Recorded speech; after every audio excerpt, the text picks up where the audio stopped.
बद्रीनाथ केदारनाथ मंदिर समिति में चरहावा चोरी के मामले को लेकर उत्तराखंड की राजनीति गर्मा गई। देहरादून प्रेस क्लब में कांग्रेस प्रदेश अध्यक्ष गणेश गोदियाल ने बीकेटीसी अध्यक्ष हेमंत द्विवेदी को सार्वजनिक बहस की खुली चुनौती दी।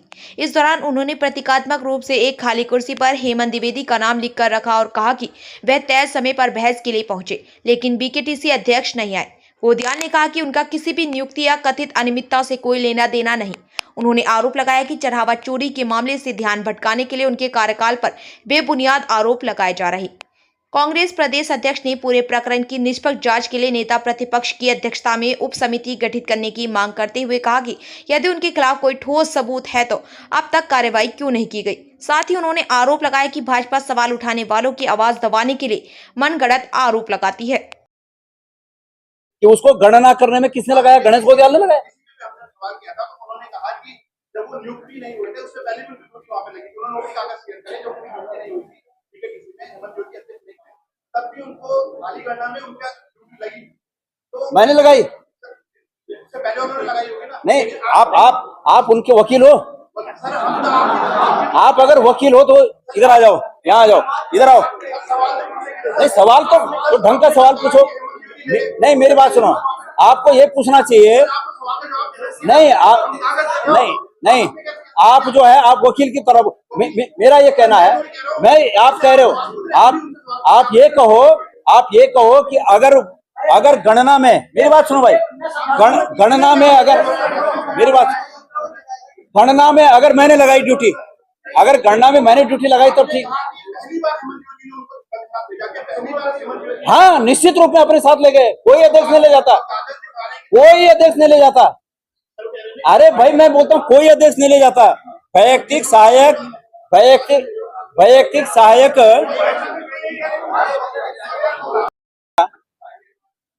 कि मैं उनके साथ किसी सार्वजनिक स्थान में आऊं और इस पर परिचर्चा करूं, उनके जिज्ञासाओं को शांत करूं, उनके प्रश्नों का उत्तर दूं।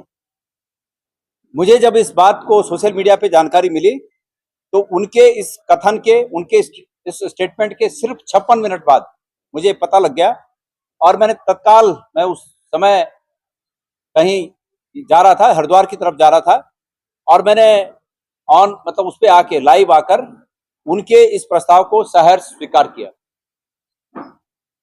और मैं मन से उनको मैंने धन्यवाद भी दिया कि कम से कम कोई तो व्यक्ति है जिसमें ये मादा है कि वो इस प्रकार से चुनौतियों को स्वीकार करे। और सार्वजनिक जीवन में ये मौके कम आते हैं कि हम अपनी बात को अपने विरोधियों के सामने सच्चाई के साथ रखकर सत्य को स्थापित करने का प्रयास कर सकें। मुझे खुशी हुई इस बात की और मैंने इसको स्वीकार किया। आज मैं तय समय 12:30 बजे प्रेस क्लब पहुंचा। उन्होंने कहा यह था कि हम कहीं पर इस बात को चर्चा कर लें, प्रेस के सामने या मीडिया के सामने। तो मैंने ये उचित समझा कि ये प्रेस क्लब उसके लिए उपयुक्त स्थान है। पार्टी का ऑफिस, चाहे वो कांग्रेस हमारा ऑफिस हो चाहे उनका ऑफिस हो, इन ऑफिसों में न तो कांग्रेस ऑफिस में उनका आना संभव हो पाएगा, न बीजेपी के ऑफिस में मेरा जाना संभव हो पाएगा। इसलिए ये उभय पक्षों का मंच है और इस उभय पक्षीय मंच पे हम दोनों आ सकते हैं और एक स्वस्थ परिचर्चा हो, मेरा ऐसा इरादा था। लेकिन अभी तक वो, हमने इंतजार किया, वो आए नहीं है। अभी भी इस चर्चा के दौरान अगर आ गए तो उनका स्वागत है और वो यहाँ पर विराजमान होंगे। साथियों, अब चूंकि वो नहीं आए हैं तो उन्होंने जो सोशल मीडिया में कहा, मैं उस पर कुछ बातें डालना चाहता हूं और आशंकित करने वाला मामला लगता है। अध्यक्ष जी को यह बिल्कुल उचित नहीं है कि वो अपने आदमी को, अपने जिसके साथ उनका नाम जुड़ा हो, उस व्यक्ति को गणना के काम तक लगाएं।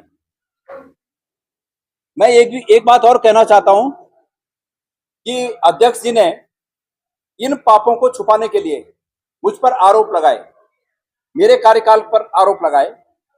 मैं गणेश गोदियाल सार्वजनिक रूप से इस बात को, सरकार को चुनौती देता हूं, मंदिर समिति के अध्यक्ष को चुनौती देता हूं कि जो आरोप उन्होंने मेरे पे लगाए, उन आरोपों को सिद्ध करने की जवाबदेही भी उनकी बनती है। मुझे कुछ चीजें याद हैं, जैसे उन्होंने कहा कि मैंने बिनसर में मंदिर बनवाया। अब बिनसर में मंदिर बनवाया, नंबर एक बात, सबसे पहला फर्क यह है कि उनके ऊपर आरोप है कि चोरी कराई, ये आरोप है, और मेरे ऊपर आरोप लगा रहे हैं कि मंदिर बनाया। मंदिर बनाना कोई अनैतिक काम नहीं है, कोई अनैतिक काम नहीं है। जो मंदिर बनाया, बद्रीनाथ केदारनाथ मंदिर समिति ने मंदिर ही तो बनवाया ना। मैंने अपने कार्यकाल में जोशीमठ में नरसिंह मंदिर बनवाया, जहां 6 महीने भगवान बद्री विशाल की पूजा होती है। आदि गुरु शंकराचार्य जी ने जो बिनसर मंदिर निर्मित किया था, वो बहुत ही जीर्ण शीर्ण स्थिति में था। वहां के तमाम लोगों का प्रस्ताव आया, वो लोगों के प्रस्ताव के आधार पर मंदिर समिति के बोर्ड ने उसको स्वीकृत किया। उस बोर्ड में गणेश गोदियाल के अलावा बाकी सभी सदस्य भारतीय जनता पार्टी के सरकार के समय से नामित थे।